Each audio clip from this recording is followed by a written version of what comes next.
Nah, kalau petani kita nggak muat mencukupi bahan baku, kita hampir berapa? Gula ngambilnya dari Kebumen, untuk kacang ngambilnya kita dari lokal, tapi lokal kita nggak mampu, kita mix sama impor. Untuk omset ya kurang lebih 60 sampai 100 per bulan. Itu belum termasuk yang tardir-tardir.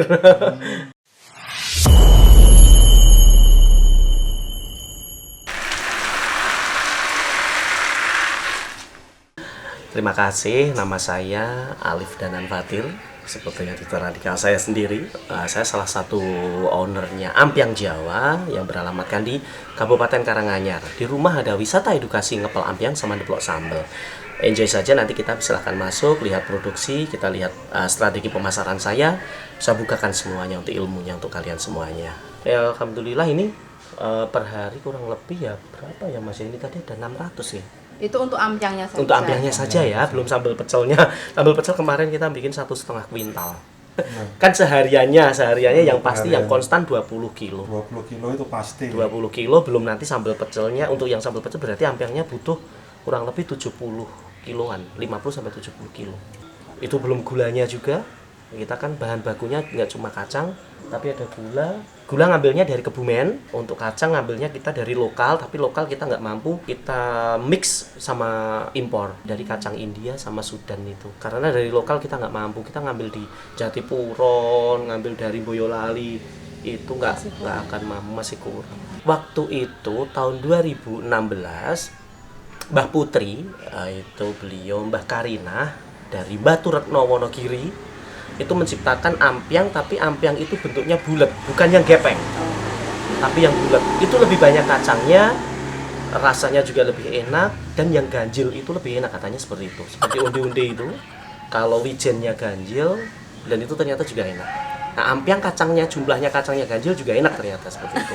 Banyak orang yang bilang seperti itu. Nah, menciptakan ampiang bulat, 2016 saya masih kerja di satu perusahaan, istri juga masih di bank.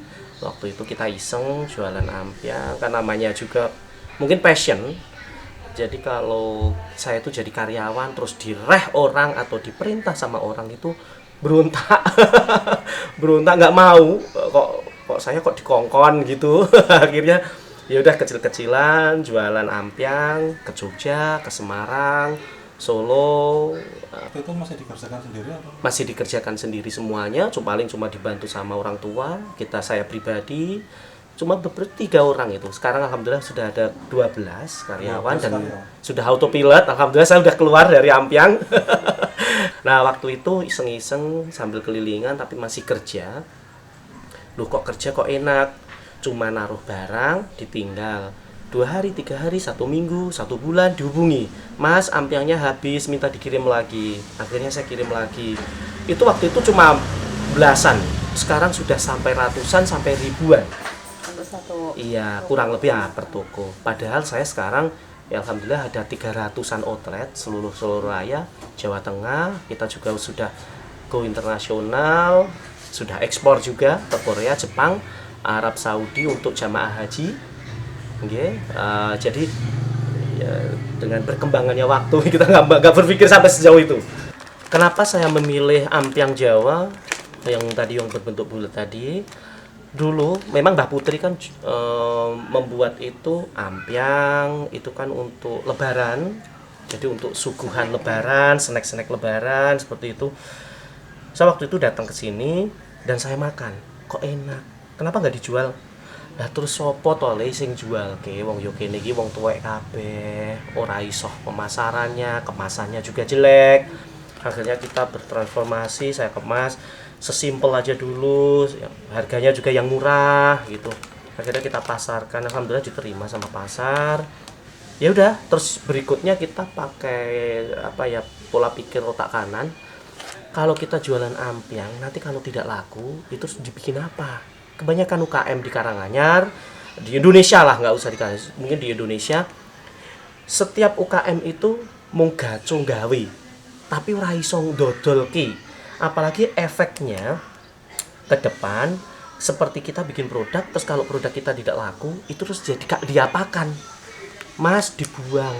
Ya udah, dipakan ternak, itu bocor halus. Yang terpenting itu nanti efeknya mengurangi resikonya. Kenapa saya memilih Ampiang? Ya Ampiang kalau nggak laku, belum expired, masih lama, masih 6 bulan, masih 5 bulanan, saya retur, ditumbuk jadi sambal pecel. Dari Ampiang harganya cuma 9.000, jadi sambal pecel harganya 12.000. Itulah ilmu yang seperti itu. Value-nya malah naik. Bukan kok terus kita bikin sambal pecel 1 kuintal terus Ampiangnya wah ada retur 100. Enggak, alhamdulillah Ampiang laku. Paling cuma dikasih 2, 3 atau maksimal 10 bungkus saja. Seperti itu perbandingannya. Jadi Ampiang bisa jadi sambal pecel. Itulah kekuatannya di situ. Apalagi kalau kita food and beverage itu 3 kali repeat order di toko itu sudah BEP. Tinggal cari keuntungannya saja. Sama resikonya untuk yang retur tadi kan bisa sambal pecel jadi nggak bocor halus. Cuma itu saja, simple saja. Dan Ampiang kan sendiri kan sudah identik dengan masyarakat Jawa. Jadi kita tidak usah promo-promo, Ampiang saya paling enak sendiri, Ampiang itu seperti ini. Enggak, sudah laku. Kendala sama produksi, semuanya, malah kendalanya semuanya kalau untuk penjualan, untuk marketing, alhamdulillah sudah saya handle sendiri, nggak ada kendala. Untuk pemasaran lancar, ya paling untuk jumlah kapasitas produksi saja. Nanti ke depan insya Allah saya menggunakan teknologi tepat guna, jadi lebih meringankan para karyawan, pegawai di belakang, biar lebih dibikin praktis saja gitu. Ya cuma itu, karena kalau dulu kontrak sama Indomart, Alfamart, Alfamidi, sama Indogrosir, sama Superindo, hal seperti itu kita belum mampu kalau kontrak. Karena harus, Mas, kamu harus menyediakan nominal sekian ratus ribu, sekian puluh ribu. Ya. Nah kita kan masih pakai manual, masih pakai tenaga manusia, mau dipaksakan sehari harus 1 kuintal atau 1 ton, belum bisa. Ini masih ditumbuk manual tanpa mesin. Ya. Untuk omset ya kurang lebih 60 sampai 100 per bulan. Itu belum termasuk yang tardir-tardir. Itu cuma kelilingan saja, belum termasuk nanti kalau ada bonus kunjungan, belum termasuk jualan ini di rumah. Itu cuma jualan saja. Jualan yang rutin ya? Yang rutin. Pas sekarang sudah melihat kesuksesan Mas Alif. Nah ini dulu itu ya pernah mengalami jatuh bangun gitu gimana Mas? Atau kosong nggak soalnya? Apa ujuk-ujuk langsung ini kan kayak memang gitu? wis mulya. Sebentar ya, cut dulu ya. Oh iya. Untuk suka duka sales Ampiang, memang saya paksakan saya harus rekoso, harus susah. Saya sebetulnya anak tunggal, bapak pegawai, ibu pegawai. Saya juga dulu kuliah di FKIP keguruan. Saya sudah kerja di salah satu sekolahan, kerja di Jakarta. Tapi ujung-ujungnya apa? Cuma jualan Ampiang, dan saya punya tagline, jika bisa dipersulit, kenapa harus dipermudah? Ya memang sesulit apapun kan nanti ada jatah, manusia itu ada jatah gagalnya. Nah saya habiskan di masa muda saya, nanti insya Allah ke depan di masa tua saya tinggal yang jatah-jatah enaknya saja, semoga aja sama anak, istri, keluarga, anak turun saya kelak besok pun tak teknik kabeh kekosone. Ya sering kan saya bawa ini box, saya bawa Iter sendiri. saya bawa motor Supra butut itu, yang Supra merah itu. Sampai kelilingan kurang lebih sehari itu 150 kilo, itu minim ya. Karena saya harus kelilingan ke Klaten, ke Jogja, ke Sukoharjo, Solo Raya, ke Wonogiri, itu sendirian setiap pagi, dan saya harus punya target. Yang namanya sales itu setiap hari harus punya target. Target saya 3 juta per hari. Kalau belum mendapatkan 3 juta, nggak akan pulang. Bawa motor, bawa box, kelilingan. Ya kehujanan biasa kan ada mantol, paling cuma ketabrak mobil atau truk gitu, malah hujanan nggak rusak udah. Enggak, itu sampai jebol masih dipakai. Ini bener-bener dari pertama kali dipakai. Boten ini udah ganti 5 kali, 6 kali, Mas. Enggak. Ada lagi satunya. Satunya ada lagi. Ini lebih keren lagi. Sebentar. Ini berarti semua orang bisa baca juga ini. Ini viral, yang ini enggak, yang viral yang ini. Dulu viral di ICS, Info Cegatan Surakarta, Info Cegatan Solo ini. Waktu itu ada dari belakang ya, ada orang yang tabrakan, itu kalau nggak salah di seputaran Kopassus Kandang Menjangan, tau mbak mereka? Kulo yo ora mudeng lho nggih.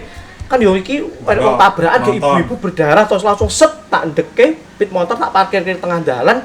Lah kulo yo nulungi, jaket saya sampai rumah itu istri. Lah kok hitam semua jaketnya, terus langsung dibuang itu. habis ada yang kecelakaan ibu-ibu gendong mesake lah kok.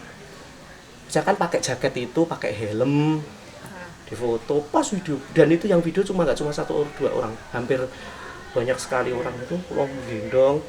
Ada tulisannya jika bisa dipersulit kenapa dipermudah, terus digoleki iki sapa to sing duwe. Ngerti kuwabe salah sampeyan. Alah geger ya.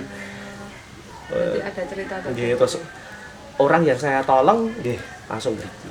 Nggih ngertos to terus digoleki. Tapi kan Ini itu maksudnya. nah, Kalau ini selepas saya beropini, punya ide, punya gagasan, dan punya tanggung jawab, jika bisa dipersulit kenapa dipermudah, memang sulit. Saya akui memang sulit. Ampiang itu dulu disepelekan.